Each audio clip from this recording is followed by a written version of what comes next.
আজি মই আলোচনা কৰিব লৈছো 8.1 এক্সাৰসাইজ ক্লাস 9 ৰ এটা চতুৰ্ভুজৰ কোণ কেইটাৰ অনুপাত 3:5:9:13 চতুৰ্ভুজৰ আটাইকেইটা কোণ নিৰ্ণয় কৰা।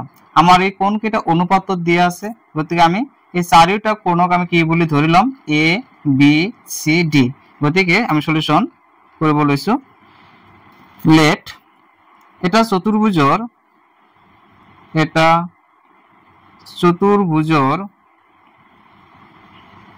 কোণ কেইটা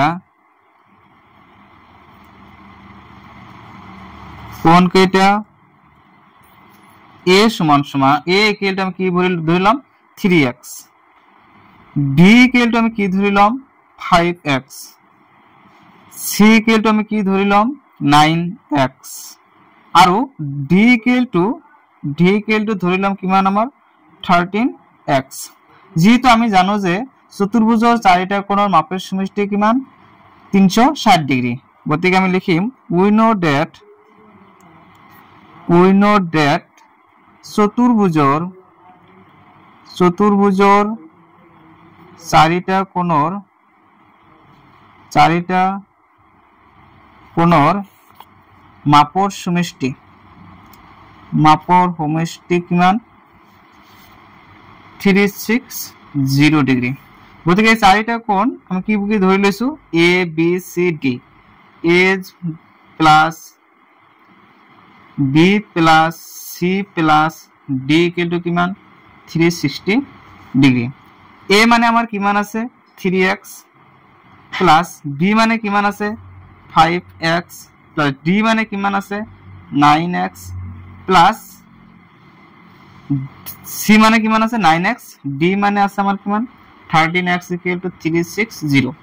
এতিয়া আমি 3x 5x 9x আৰু 13x যদি যোগ কৰো কিমান হ'ব, এইটো যোগ কৰিলে হ'ব আমাৰ 30x equal to 360।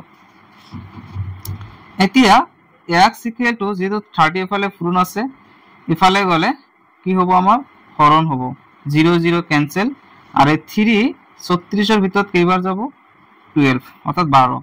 x equal to হ'ব আমাৰ কিমান 12। যেহেতু আমি x ৰ মান পাইছো এই x ৰ মান আমি কি কৰিম এই 3 x ৰ ঠাইত বহাই দিম, x ৰ ঠাইত বহাই দিলে হৈ যাব নিৰ্ণয়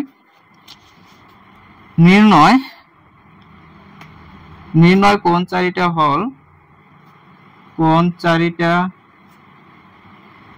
হল A ইকুয়াল টু A মানে আমাৰ কিমান আছিল 3x আছিল, গতিকে A মানে আমি কি লিখিম 3x লিখিম। 3x ৰ ঠাইত কিমান আছে আমাৰ 12, 3 আৰু 12 পূৰণ কৰিলে কিমান হ'ব 36। আকৌ B মানে আমাৰ কিমান আছিল 5x ৰ মান কিমান বহাই দিম আমি 12, তেনেহলে 5 আৰু 12 পূৰণ কৰিলে কিমান হ'ব 60।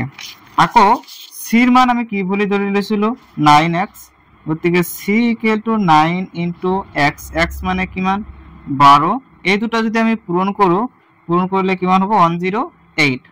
আকৌ D মানে আমাৰ কিমান আছে 13x, therefore D equal to 13 into x, x মানে কিমান 12, 13 আৰু 12 পূৰণ কৰিলে হ'ব কিমান 156। এইটো আছিল আমাৰ উলিয়াব লগা সমাধান। আশা কৰো বুজি পাইছে নিশ্চয়।